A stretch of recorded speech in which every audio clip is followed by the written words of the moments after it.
చాలా నెలల తర్వాత ఈరోజు మీకొక విలక్షణమైన కథను పరిచయం చేస్తాను. కథ పేరు 512 512. కథ పేరులోనే విలక్షణత, వైవిధ్యం కనిపిస్తోంది కదా. కథాగమనం, ముగింపు కూడా అంత వైవిధ్యంగా ఉంటాయండి. ఈ కథ రచనా కాలం 1943, అంటే 82 సంవత్సరాల క్రిందటి కథ. అంత పాత కథ ఈ కాలానికి అన్వయించుకోగలమా అనే అనుమానం కలగొచ్చు. అలాగా కాలానికి ఎదురీది నిలిచేవే అసలైన కథలు. ఈ కథ మొత్తం విన్నాక మీకే తెలుస్తుంది ఈ కథలోని సార్వజనీనత. ఇది ఒక మిస్టిక్ కథ, ఒక విధంగా థ్రిల్లర్ కూడా. ఈ కథలోని మిస్టిసిజం, మార్మికత అంతా కూడా ముగింపులో ఉంటుంది. ఇంతకుముందు కథాపరిచయాల్లో చెప్పాను, కథన శైలిలోనూ ముగింపులోనూ చాలా పద్ధతులుంటాయి. కొన్ని కథలు సూటిగా తర్వాతేమవుతుందో తెలిసినా సరళంగా చదివిస్తాయి. ముగింపు కూడా స్పష్టంగా ఉండి, అయితే మనసుల్ని కదిలించడమో లేకపోతే కాలక్షేపం అనిపించడమో జరగొచ్చు. మరికొన్ని కథలు నిగూఢంగా ఉంటాయి. కథ చదువుతున్నంతసేపు రచయిత ఎక్కడికి తీసుకెళ్తున్నాడో స్పష్టత లేకపోయినా ఆసక్తికరంగా చదివిస్తాయి. ముగింపు కూడా అందువల్ల రాముడు మంచిబాలుడు తరహాలో కాకుండా మన మెదడుకి పదును పెట్టడం, అన్వయాన్ని మనకే వదిలియడం జరుగుతుంది. ఇలా అర్థవంతమైన అస్పష్టతతో కథని ముగించడం పెద్ద కళ. మీకు మలయాళం థ్రిల్లర్ సినిమాలు చూసే అలవాటుంటే ఇలాంటి ముగింపులు ఎలా ఉంటాయో తేలిగ్గా అర్థమవుతుంది. ఈరోజు కథ ఈ రెండవ కోవకు చెందింది. ప్రస్తుతానికి ఈ ఉపోద్ఘాతం సరిపోతుందనుకుంటాను. ఎలాగూ పూర్తి కథ విన్నాక ఇవన్నీ మీకే అర్థమవుతాయి. అసలు కథలోకి వెళ్లబోయే ముందు రచయిత పరిచయం చెప్తాను. 1943 జూన్ నెల భారతి సాహిత్య మాసపత్రికలో ప్రచురితమైన ఈ కథను రాసింది కరుణకుమార. 80 సంవత్సరాల క్రిందట చెప్పుకోదగ్గ సంఖ్యలోనే కథలు రాసిన కరుణకుమార కాస్త అండర్ రేటెడ్ రైటర్ అనిపిస్తుంది. ఆనాటి సమకాలీన రచయితల్లో చాలామందికి వచ్చినంత పేరు కరుణకుమార గారికి రాలేదేమో. అయితే ఆనాటి కథాసాహిత్యాన్ని లోతుగా అధ్యయనం చేసిన వాళ్లకి కరుణకుమార పేరు చిరపరిచితమే. ఆయన రాసిన ప్రతి కథలోనూ ఏదో ఒక ప్రత్యేకత ఉంటుంది. ఏ కథ కూడా సులువుగా కాలక్షేపం కోసం రాసినట్లు ఉండదు. కాస్త అతిశయోక్తి అనిపిస్తుందేమో కాని ఆ రోజుల్లో కరుణకుమార రాసిన ప్రతి కథ కూడా ఈనాటి ఔత్సాహిక రచయితలు అధ్యయనం చెయ్యతగ్గదే. కరుణకుమార అనేది కలం పేరు. ఆయన అసలు పేరు కందుకూరి అనంతం. 1901 ఏప్రిల్ 17న పశ్చిమ గోదావరి జిల్లాలోని కాపవరంలో జన్మించారు. తొలి సంవత్సరాల్లో హైస్కూలు విద్యతోనే చదువుకు స్వస్తి చెప్పి బస్సు కండక్టర్గా, తాలూకాఫీసులో గుమస్తాగా పనిచేశారట. కాని ఆ తర్వాత చదువుకుని అర్హత పరీక్షల్లో ఉత్తీర్ణుడై చివరకు తహసీల్దారుగా ప్రభుత్వ ఉద్యోగం చేశారు. 55 సంవత్సరాల వయసులోనే 1956 డిసెంబర్లో కన్నుమూశారు కరుణకుమార కలంపేరున్న కందుకూరి అనంతంగారు. 1930-40 దశాబ్దాల్లో భారతీ పత్రికలో తరచూ ఆయన కథలు వస్తుండేవి. ఆయన దివంగతులయ్యాక ఆయన కథలు సంపుటాలుగా ప్రచురితమయ్యాయి. ఆసక్తిగల శ్రోతలు కరుణకుమార గారి చాలా కథల్ని కథానిలయం వెబ్సైట్లో చదవచ్చు. ఈ ఉపోద్ఘాతంతో ఈరోజు కథా పరిచయాన్ని ప్రారంభిస్తాను. ఎప్పటిలాగే ఈ కథను యథాతథంగా చదవడం కాకుండా చెప్తాను, అంటే నెరేట్ చేస్తాను. మధ్య మధ్యలో రచయిత శైలిని ప్రతిబింబించే వాక్యాలు చదివి వినిపిస్తాను. చివర్లో ఎలాగూ పూర్తి కథ చదవడానికి లింక్ ఇస్తాను. 512 కథ ఒక రాత్రిపూట సుమారుగా 3 గంటల వ్యవధిలో జరిగే సంఘటనల సమాహారం. ముగింపు సంఘటన ఒక్కటి తప్ప కథంతా జరిగే ప్రదేశం లొకేషన్ ఒక తాలూకా కేంద్రంలోని గవర్నమెంట్ ట్రెజరీ సబ్జైలు ఉన్న ఆవరణ. తాలూకా కేంద్రం కాబట్టి పెద్ద పట్టణంలోలాగా జైలుకి కోటగోడల్లాంటి ప్రహరీ గోడలుండవు. ఆ రోజుల్లో సాధారణంగా ప్రభుత్వ ఆఫీసులన్నీ దగ్గరలో ఉండేవి. అందుకే ప్రభుత్వ ఖజానా, చిన్న సబ్జైలు కూడా పక్కపక్కనే ఉన్నాయి. ఆ ట్రెజరీలో ఎప్పుడూ 2,00,000 రూపాయల నగదు ఉంటుంది. సబ్జైలులోనేమో కేవలం రిమాండ్ ఖైదీలే కాదు, శిక్షపడిన ఖైదీలు కూడా ఉంటారు. గుర్తుంచుకోండి, ఈ కథ 1943లో రాసింది. ఈ ట్రెజరీ, సబ్జైలు ఉన్న ఆవరణకు రాత్రిపూట పహరా కాయడానికి అంటే గస్తీ తిరగడానికి ఆ ఊరి పోలీస్ స్టేషన్లోని కానిస్టేబుల్స్ని పురమాయిస్తారు. ఇదండి కథ జరిగే లొకేషన్. ఈ కథలో మనకు కనిపించేవి, మాట్లాడేవి 4 పాత్రలు. కనిపించకుండా, వినిపించకుండా సందర్భానుసారం ప్రస్తావనకొచ్చేవి మరొక 2 పాత్రలు. 4 ప్రధాన పాత్రల్లో అతి ముఖ్యమైనది, కథా శీర్షికకు మూలమైంది ఒక కానిస్టేబుల్ పాత్ర, సెంట్రీ అని కూడా అంటారాయన్ని. అతడి అసలు పేరు కిషన్ సింగ్. అయినప్పటికీ అందరూ అతన్ని బ్యాడ్జి నంబర్తోనే పిలుస్తారు. ఆ నంబరే 512. అది ఈ కథ పేరన్నమాట. ఈ 512 ఒక రాత్రిపూట 10 గంటల నుంచి 1 గంట దాకా ట్రెజరీ, సబ్జైలు మధ్య పహరా కాస్తుండగా జరుగుతాయి ఈ కథలోని సంఘటనలన్నీ. ఈ 512 నేపథ్యం ఏమిటంటే, ఆ ఊరి పోలీస్ స్టేషన్కి కొత్తగా ట్రాన్స్ఫర్ అయి వచ్చాడు. అసలు పోలీసు ఉద్యోగమే కొత్త, కాపురమూ కొత్త. భార్యతో ఆ ఊరికి వచ్చిన దగ్గర్నుంచి సబ్ ఇన్స్పెక్టరు ఎప్పుడూ ఇతణ్ణి చుట్టుపక్కల పల్లెటూళ్లకి డ్యూటీ వేస్తున్నాడు. కాపురం పెట్టిన నెల రోజుల నుంచి ఎక్కువ సమయం ఇంట్లో భార్య ఒక్కర్తే ఉండాల్సొస్తోంది. నాకు భయమేస్తోంది ఒంటరిగా ఉండడానికి అని గొడవ చేస్తోంది. సబ్ ఇన్స్పెక్టర్ ప్రవర్తన అంత మంచిది కాదని చుట్టుపక్కల వాళ్ళు చెప్పారు. డ్యూటీ మార్చండి అని అడిగినాగాని సబ్ ఇన్స్పెక్టరు వినలేదు. ఇటీవల ఇదిగో ఇట్లా రాత్రిపూట ట్రెజరీ, సబ్జైలు దగ్గర డ్యూటీ వేస్తున్నాడు ఆ సబ్ ఇన్స్పెక్టర్. ఈ డ్యూటీ అర్ధరాత్రి 1 గంట దాకా ఉంటుంది. అప్పటిదాకా ఆ పల్లెటూళ్ళలో భార్య ఒక్కర్తే ఉండడం నిజంగా కష్టమే. అది తెలుసు 512కి. కాని కఠినాత్ముడైన సబ్ ఇన్స్పెక్టర్ వల్ల ఇచ్చిన డ్యూటీ చెయ్యక తప్పడం లేదు. ఇదండి మన కథానాయకుడు 512 నేపథ్యం. కథ సరిగ్గా రాత్రి 10 గంటలకి మొదలవుతుంది. ఖజానాలో గడియారం 10 గంటలు కొట్టింది. కథలో మొదటి వాక్యం హాల్ట్, హూ కమ్స్ దేర్, ఆగు, ఎవరా వచ్చేది అని హెచ్చరించడమన్నమాట.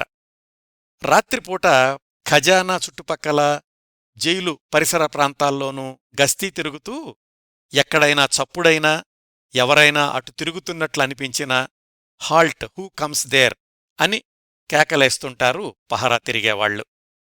మన 512 ఆ సమయానికి ఎలా ఉన్నాడంటే, రచయిత చెప్పిన వాక్యాల్లే చదువుతాను.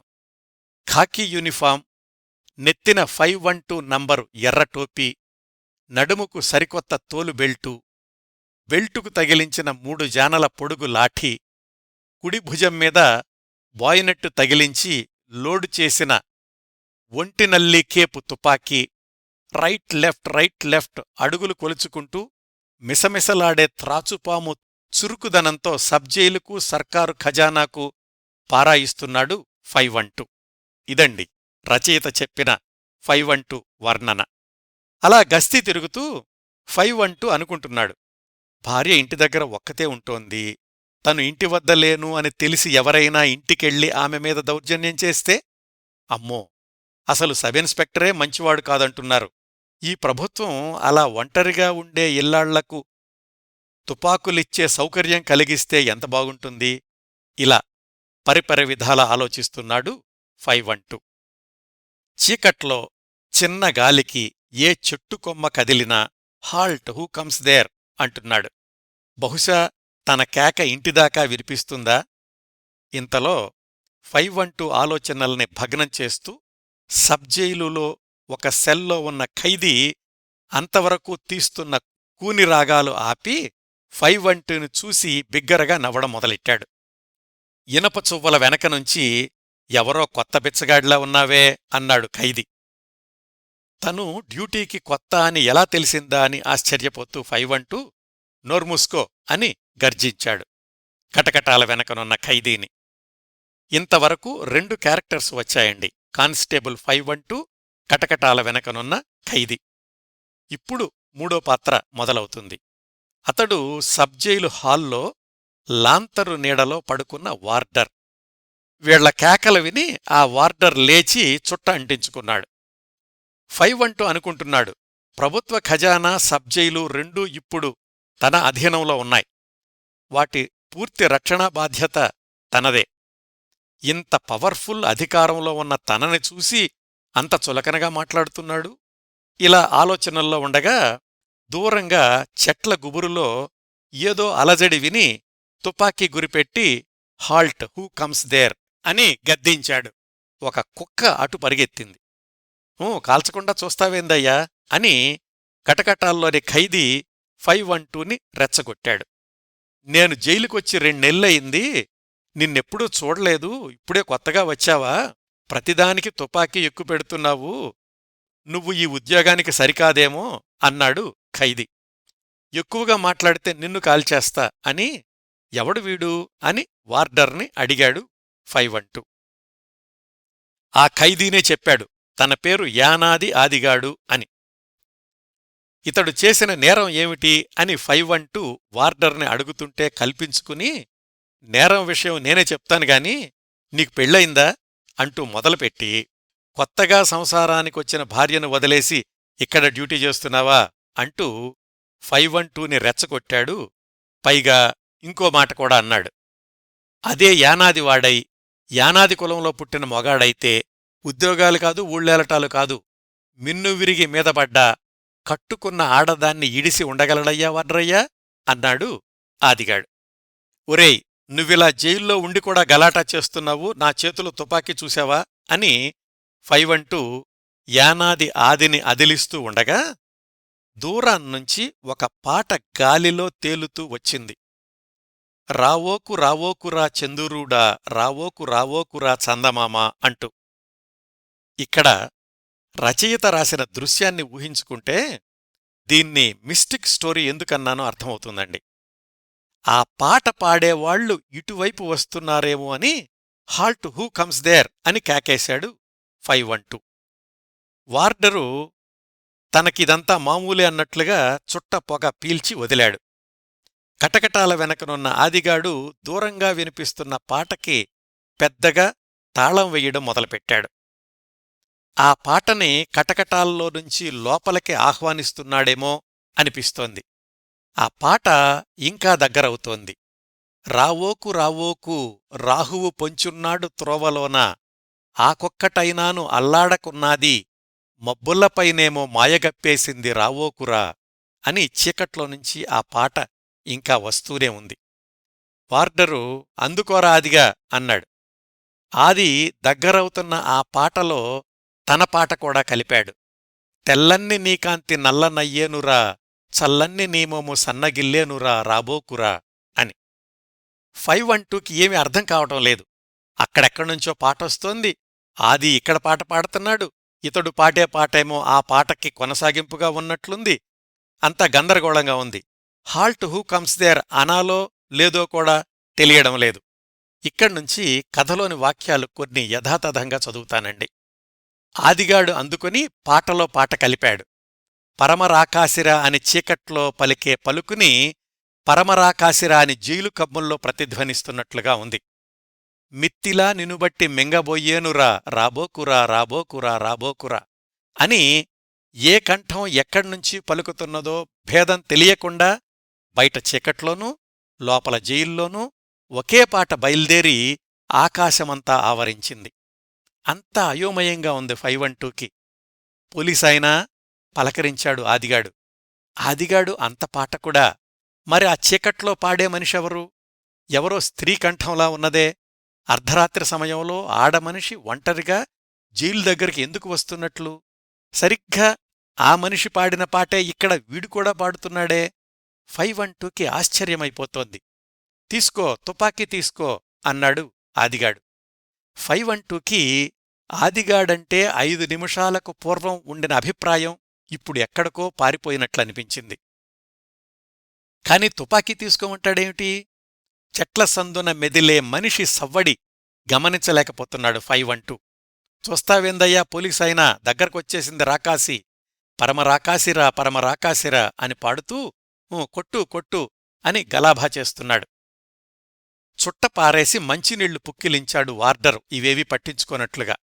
వచ్చే వచ్చే మీదబడి మిత్తిలా నినుబట్టి మెంగబోయేనురా, కాల్చెయ్యవయ్యా తుపాకీ పేల్చెయ్యవయ్యా అని అదిలిస్తున్నాడు ఆదిగాడు. ఏమిటి యానాదివాడి ఆగడం? ఊరుకున్న కొద్దీ మితిమీరుతున్నదే వీడి వ్యవహారం అనుకుంటున్నాడు 512. 512 చూపు చీకట్లోనే చిందులాడింది. ఇక్కడ రచయిత 4వ పాత్రని పరిచయం చేస్తున్నారు. జాగ్రత్తగా వినండి. చీకటి కంటే నల్లని చీర, చీర కంటే చిక్కని శరీరకాంతి, శరీరకాంతిని తలదన్నే శిరోజపుంజం, శిరోజపుంజాన్ని వెలిగించే శిరీష కుసుమాలు. ఆ మనిషి సెంట్రీని సమీపించిన కొద్దీ హాల్ట్ అని కాషన్ ఇవ్వాలని కాని, తుపాకీ తీసుకోవాలని గాని ఈసారి 512 మర్చిపోయాడు. ఇదంతా చదివానండి కథలో వాక్యాలు. మిగతాది మళ్ళీ నేరేట్ చేస్తాను. వార్డర్ ఎవరీ మనిషి అని అడిగాడు 512. ఆ అమ్మాయి పేరు లక్ష్మి అని, ఆదిగాడి భార్య అని, ప్రతిరాత్రి ఇలా వచ్చి చూసెళ్తుంటుందని, ఆదిగాడు తినడానికి ఏమైనా తెచ్చిపెడుతుందని చెప్పాడు వార్డర్. మళ్ళీ ఆ లక్ష్మి నా పలుకు వినవైతి ఓయి రాకుమారా అంటూ నాట్యం చేసింది. ఏమిటిలా డాన్స్ చేస్తోంది, బహుశా పిచ్చిదేమో అనుకున్నాడు 512. లక్ష్మి ఆది ఉన్న జైలుగది దగ్గరకెళ్ళి ఊచల్లోనుంచి అతడికి తినుబండారాలు అందించింది. వార్డర్ కూడా అడ్డు చెప్పలేదు. 512కి అనుమానం వచ్చింది. అదేంటి, ఇలా ఖైదీకి రాత్రిపూట తిండి బయటనుంచి తీసుకొచ్చి పెట్టొచ్చా అని అడిగాడు. జైలు సూపరింటెండెంటు ఆది విషయంలో చూసీ చూడనట్లు ఉండమని చెప్పాడు. వీణ్ణి అరెస్ట్ చేసిన దగ్గర్నుంచి అతడి భార్య అంటే ఈ లక్ష్మి సూపరింటెండెంట్ ఇంట్లో పనిచేస్తోంది, భర్తను మర్చిపోలేక ఇలా రాత్రిపూట వస్తూ ఉంటుంది అని చెప్పాడు వార్డర్. ఆదిని అసలెందుకు అరెస్ట్ చేశారు అని అడిగాడు 512. అప్పుడు వార్డరు వాళ్ల అసలు కథ చెప్పాడు. ఆది వాళ్లది యానాది కులం. మొదట్నుంచి వీధి నాటకాలు, భాగోతాలు, పాటలు నేర్చుకుని ఊరూరు తిరిగి ఆ కళలు ప్రదర్శిస్తూ జీవనం కొనసాగిస్తున్నారు. అదుగో అందుకే వాళ్ళిద్దరూ ఒకరిని మించి ఒకరు పాటలు పాడారు. ఆ అమ్మాయి ఒకసారి నాట్యం చేసింది కూడా అందుకే, పిచ్చిదేమీ కాదు. ఒకరోజు సాయంకాలం పూట చీకటి పడుతూ ఉండగా వీళ్ళిద్దరూ అంటే ఆది భార్య లక్ష్మి పొరుగురు నుంచి తిరిగొస్తున్నారు. అప్పటికే లక్ష్మి మీద కన్నేసిన ఒక కానిస్టేబుల్ వెంకటసామి వాళ్లని వెంబడించాడు. చెట్ల దగ్గరకు రాగానే పోలీసు ప్రతాపం చూపించి ఆదీని ఒక చెట్టు కట్టేసి లక్ష్మి మీద చెయ్యి వెయ్యబోయాడు. లక్ష్మి తిరగబడి వెంకటసామి మీద రాళ్లు రువ్వింది. లక్ష్మి జుట్టు పట్టుకుని గుంజాడు వెంకటసామి. ఈలోగా కట్లు ఎలా విప్పుకున్నాడో కాని ఆదిగాడు పరుగు పరుగునొచ్చి వెంకటసామి తుపాకీ తీసుకుని దాంతో అతణ్ణి కాల్చిపారేశాడు. భార్యని జాగ్రత్తగా పొదివి పట్టుకుని భద్రంగా ఇంటికి తీసుకెళ్లాడు. పోలీసులొచ్చి అరెస్టు చేశారు. కోర్టులో ఉరిశిక్ష పడింది. హైకోర్టు నుంచి ఉత్తర్వుల కోసం ఎదురుచూస్తూ ఈ సబ్జైల్లో ఉన్నాడు. ఇది ఆది, అతడి భార్య లక్ష్మి కథ. 512కి ఇప్పుడు ఆదిలో నేరస్థుడు కనిపించలేదు. భార్యను కాపాడుకున్న వీరత్వం కనిపించింది. నేను చస్తే చచ్చానుగాని ఇందులో నేను చేసిన తప్పేముందయ్యా, రేపు మీ ఆవిడ మీద ఎవరైనా చెయ్యేస్తే నువ్వేం చేస్తావు అన్నాడు. ఆ మాట 512కి ఎక్కడో తగిలింది.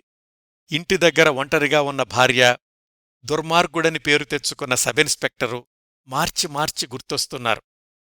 లక్ష్మి ఆదీకి చెవిలో చెప్పింది, హైకోర్టు వాళ్లు కేసు కొట్టేశారట, నిన్ను రేపు విడిపిస్తారట, అందుకే అప్పచ్చులు తెచ్చాను అని. అవునే లచ్చి, దేవుడున్నాడు, నాకు తెలుసు దేవుడున్నాడు అన్నాడు ఆది. లక్ష్మి, మామా, నువ్వు బయటకు రాగానే ఇద్దరం కలిసి భద్రాద్రికెళ్దాం అంటూ మళ్లీ పాడుతూ నాట్యం చెయ్యడం మొదలుపెట్టింది. 512కి మనసు ఇక్కడ లేదు. ఇంటి దగ్గర భార్య ఎలా ఉందో అన్న ఆలోచనే. ట్రెజరీ బురుజు మీదనున్న గడియారం వైపు చూశాడు.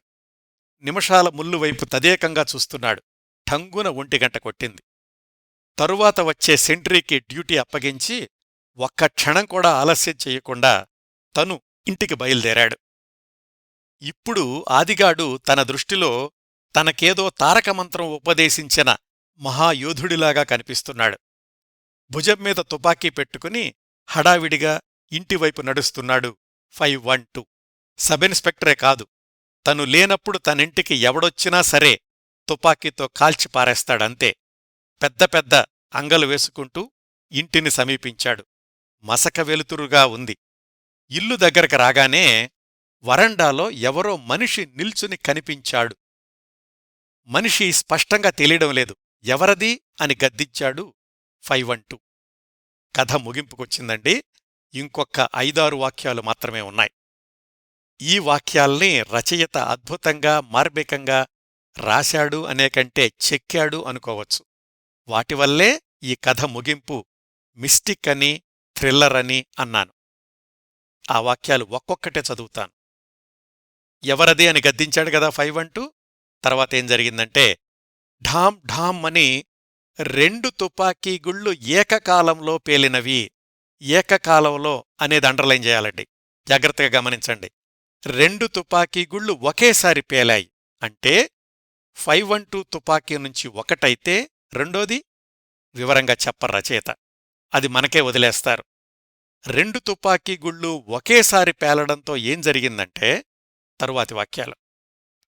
లైనులో నిద్రించే జనం లేచివచ్చి గుమిగూడి చీకట్లో లాంతరు దీపం వెలుతురులో వెదికారు. కాలిమీద తగిలిన తుపాకీ గుండు దెబ్బకు నెత్తురు వరదలై వాకిట్లోనే పడిపోయి ఉన్నాడు 512 ఒక్కడూను. 512 రక్తంతో పడిపోయి ఉన్నాడు అనడం పాఠకుడికి ఒక షాక్. అయితే కథ ముగియబోయే మరొక్క వాక్యంతో మరింత షాక్ ఇస్తారు రచయిత. అదేంటంటే, ఇంట్లో పోయి చూడగా తలుపులు తెరిచి ఎవ్వరూ లేక ఇల్లంతా బావురుమన్నది. అంతే, కథయిపోయిందండి. చెప్పాను కదా, ముగింపుతోటి పాఠకుడి మెదడుకి పదును పెడతారు రచయిత అని. ఆ 2 తుపాకీ గుళ్ళు ఒకసారి పేలాక ఏం జరిగిందో, అంతకుముందు ఏం జరిగిందో, 512 భార్యకు ఏమైందో, ఆమె ఏమైందో ఇవేమీ చెప్పరు రచయిత. పాఠకుడు ఊహించుకోవాల్సిందే. ఇదేనండి ఈ కథలోని గొప్ప టెక్నిక్. అంటే ఒక విధంగా ఆలోచిస్తే, అంటే నేను అన్వయం చెప్పడానికి ప్రయత్నిస్తున్నాను, రచయిత రాసింది కాదు. బహుశా ఆ వరండాలో ఉన్నది సబిన్స్పెక్టరో లేదా ఇంకెవరో అయ్యుండాలి. 2 తుపాకీ గుళ్ళు ఒకేసారి పేలడం అంటే ఇటు 512 పేల్చాడు, వరండాలో ఉన్న వ్యక్తి కూడా పేల్చుండాలి. ఆ వరండాలో ఉన్న వ్యక్తి పేల్చిన గుండుకే 512 పడిపోయాడు. మరి ఇల్లంతా ఖాళీగా ఉందంటే 512 భార్య కూడా లేదు.